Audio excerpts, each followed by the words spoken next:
The rain pounded the streets of Houston, Texas, turning the pavement into a shimmering mirror of streetlights. Detective James Calloway leaned against his unmarked police car, sipping a lukewarm coffee as he studied the wreckage ahead. A black sedan, crushed beyond recognition, sat at the base of an overpass.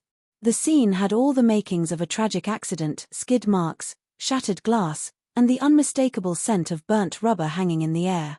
Inside the car, a woman lay motionless. Emily Turner, 32. A beloved elementary school teacher. Her body was positioned unnaturally, her hands still gripping the steering wheel, her seatbelt fastened. A freak accident, they said. She must have lost control. But something gnawed at James. "Hey, Calloway." A forensics tech approached, his face pale. "Ms. got something strange." In the sterile morgue, under the bright fluorescence, the medical examiner pulled back the sheet. "At first glance, you'd think it was just blunt force trauma from the crash," she said, pointing to a bruising pattern on Emily's ribs. "But look closer." James stepped in. A sharp chill ran through him. There it was, 2 puncture wounds at the base of her neck. Small. Precise. Almost deliberate. This woman was dead before the crash. The examiner's voice was barely a whisper. James's grip tightened on the edge of the table. This wasn't an accident. This was murder. And someone had gone to great lengths to make sure it looked like one. Emily Turner's life seemed perfect on the surface. A dedicated teacher, a loving sister, no known enemies. But as James dug deeper, cracks began to show. Her phone records revealed multiple late-night calls to a number in Dallas, Texas. The recipient, Michael Holloway, an ex-cop turned private investigator. James drove down to Dallas, tracking Michael to a rundown office near Deep Ellum. The man had bloodshot eyes and a perpetual 5 o'clock shadow. "She knew something," Michael muttered, lighting a cigarette with shaking hands. "She came to me 2 weeks ago, terrified. Said she was being followed." "Followed by who?" James pressed. Michael exhaled a plume of smoke. "She didn't say.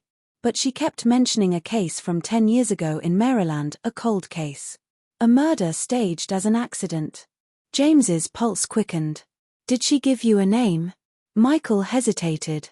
Then, he reached into a drawer and pulled out a crumpled piece of paper. A name was scrawled across it: Dr. Henry Whitmore. James ran the name through the system. Whitmore, a former forensic pathologist in Maryland, had been linked to multiple suspicious deaths, cases ruled as accidents but whispered about in dark circles as murders for hire. But he had vanished 5 years ago. Yet, Emily had found something. And now, she was dead. The deeper James dug, the darker the case became. Los Angeles, Florida, New York. In each city, there had been deaths ruled as accidents, drownings, car crashes, house fires. But they all had one thing in common: a faint puncture wound at the base of the neck. James's investigation led him to an underground forum where conspiracy theorists whispered about a shadowy figure called the Surgeon. A killer who made murder look like misfortune. A man who was always one step ahead. Then, something chilling happened. James's phone buzzed. An anonymous number. A text message. "Detective, stop digging. Or you'll end up just like her." His blood ran cold. James wasn't about to back down.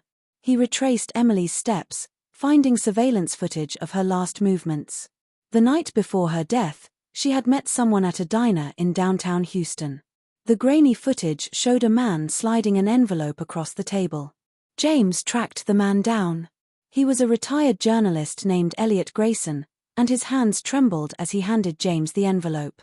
Inside were autopsy reports from across the country, deaths that had all been ruled accidental. And in each case, Dr. Henry Whitmore had been involved. James finally had proof. But before he could act, Elliot was found dead. Another accident. The clues led James to a secluded house in upstate New York. There, he found Whitmore, or what was left of him. The man had been executed. And in his pocket was a note: "Loose ends get cut."